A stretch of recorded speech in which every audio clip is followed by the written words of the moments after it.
सुप्रभात बच्चों, कैसे हैं आप सब? उम्मीद करती हूँ अच्छे ही होंगे। हमने अपना हिंदी साहित्य का एक पाठ पढ़ लिया था और हिंदी व्याकरण का भी एक पाठ हमने पूरा कर लिया है, जो कि संज्ञा। ठीक है, आज हम अपना हिंदी साहित्य का अगला पाठ 6 गुल्ली डंडा वो पढ़ेंगे। इसमें लेखक अपने बचपन की यादों को याद कर रहा है।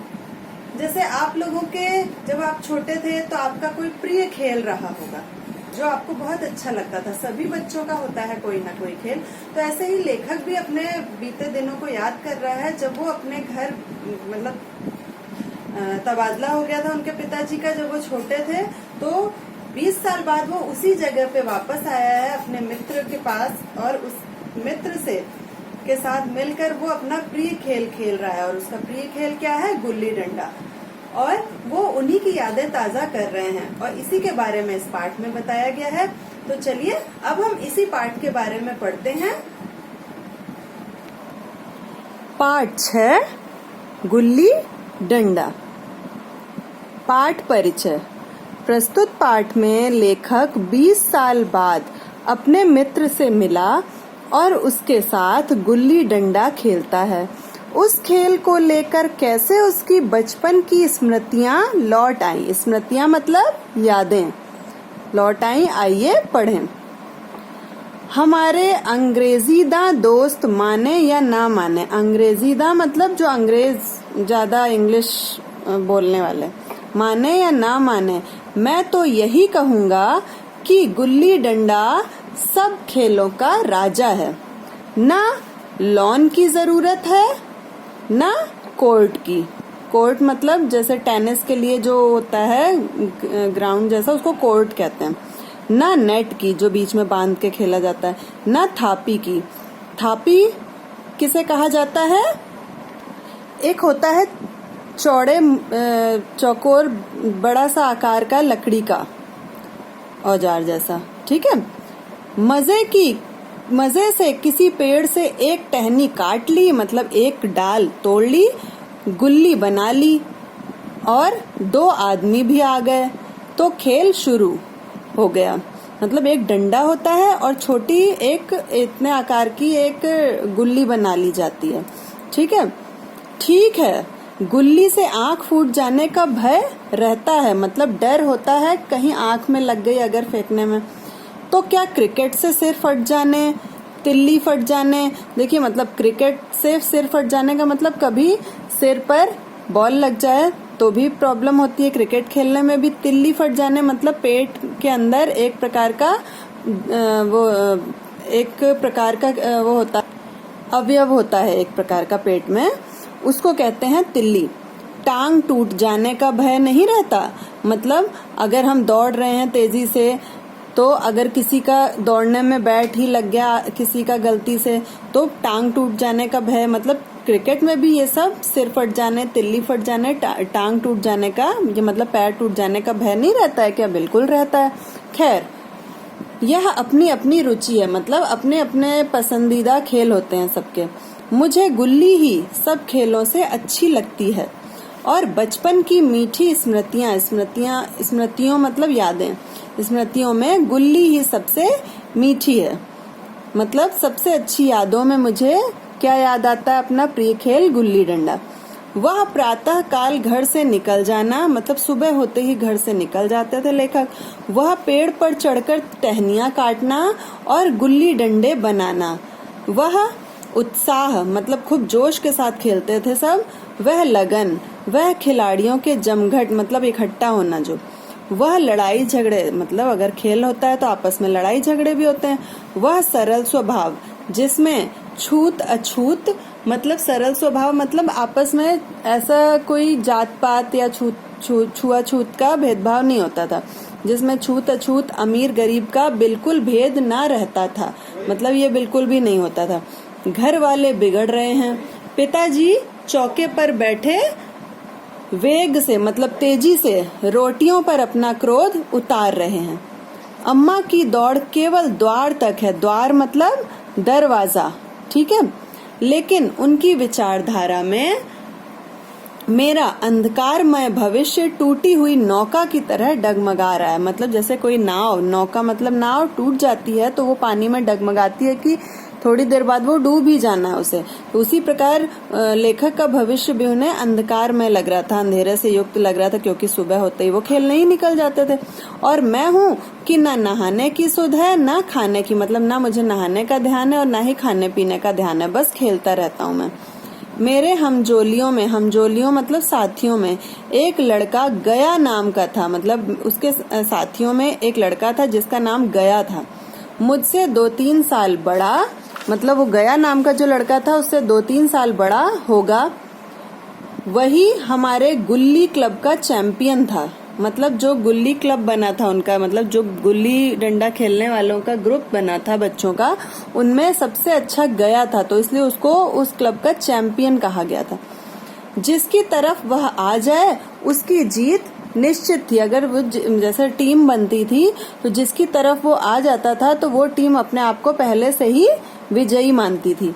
हम सब उसे दूर से आते देख उसका दौड़कर स्वागत करते थे। मतलब हम जैसे ही उसको आते हुए देखते थे तो दूर से ही दौड़कर उसके पास चले जाते थे, उसका वेलकम करने के लिए, स्वागत करने के लिए। एक दिन हम और गया 2 ही खेल रहे थे, और कोई नहीं होगा तो वही 2 लोग खेल रहे थे।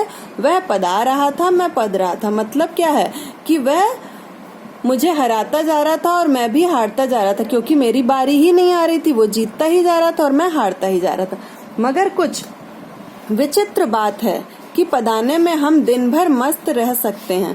मतलब एक दूसरे को हराने में हम पूरा दिन निकल जाएगा और हमें पता भी नहीं चलता था। पदना 1 मिनट का भी अखड़ता है। मतलब हारना तो हर एक को खलता है, बुरा लगता है।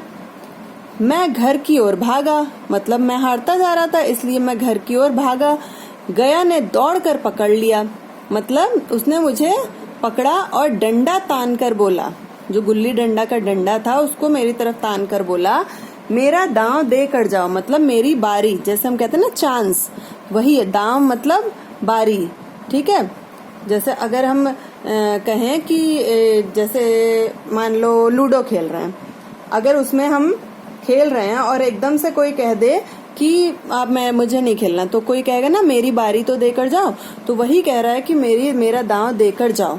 पदाया तो बड़े बहादुर बन के पदने के बेर क्यों भागे जा रहे हो। मतलब जब खुद खेल रहे थे तब तो, जब जीत रहे थे तब तो तुम्हें कुछ नहीं हो रहा था, अब जब मैं जीत रहा हूँ तो यहाँ से भाग के जा रहे हो। पदने के बेर क्यों भागे, बेर मतलब पदने की बारी में, अब तुम्हारा नंबर आ रहा है तो क्यों भागे जा रहे हो।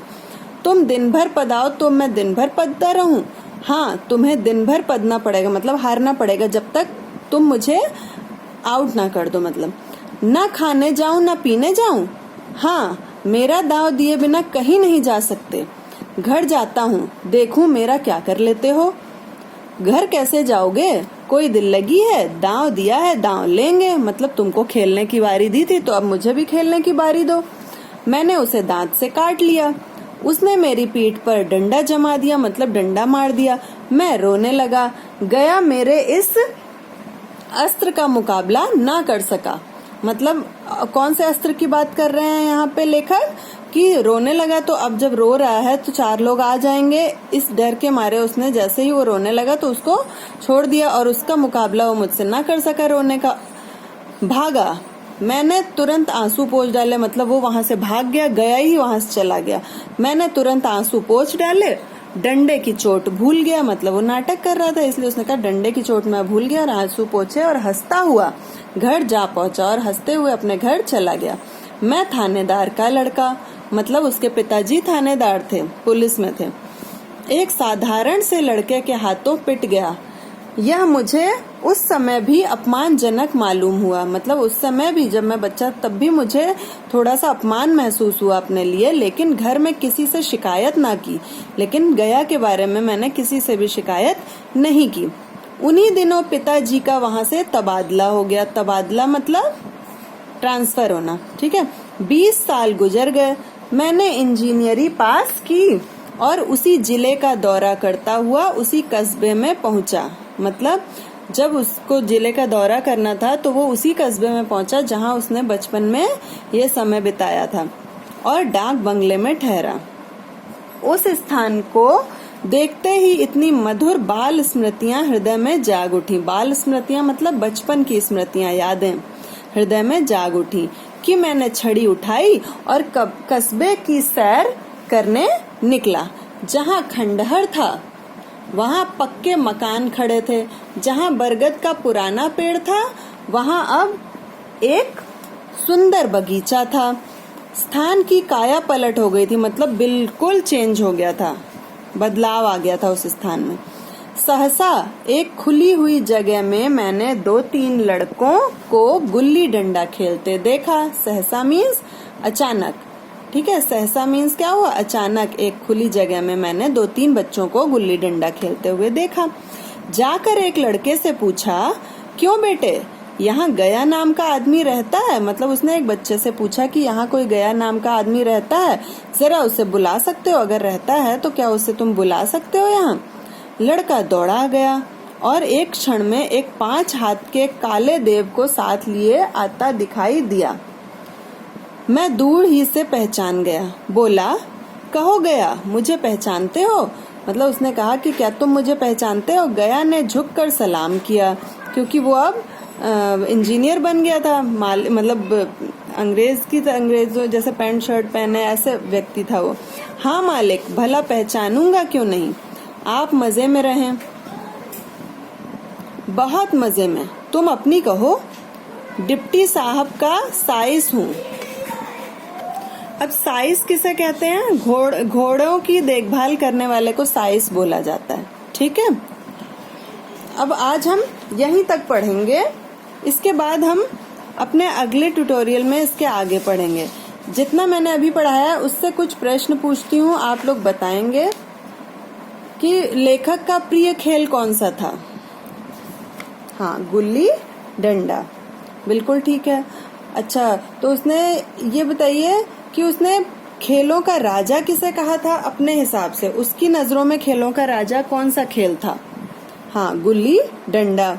हाँ, अच्छा, अब ये बताइए कि जो वो अपने मित्र की बात कर रहा था उसका नाम क्या था? उसके मित्र का नाम? हाँ, गया, बिल्कुल ठीक है। उसके मित्र का नाम क्या था? गया। और गुल्ली डंडा के खेल में गया और लेखक में से कौन ज्यादा अच्छा था, जिसको कि गुल्ली क्लब का चैंपियन कहा जाता था? हाँ, गया, बिल्कुल ठीक है। और लेखक के पिताजी का जब तबादला हो गया था तो उसके बाद लेखक क्या बन गए थे 20 साल बाद? हाँ, बिल्कुल, इंजीनियर बन गए थे वो, ठीक है। गया जो था उसने क्या कहा था कि वो डिप्टी साहब का क्या बन गया है? हाँ, साइस, बिल्कुल ठीक। डिप्टी साहब का वो साइस बन गया था। तो ठीक है, यहाँ तक हमारा पार्ट पूरा होता है, भाग 1। इसके बाद हम अगले ट्यूटोरियल में इसके आगे पढ़ेंगे। तब तक के लिए अपना ध्यान रखिएगा, स्वस्थ रहिए और घर पर ही रहिए। धन्यवाद।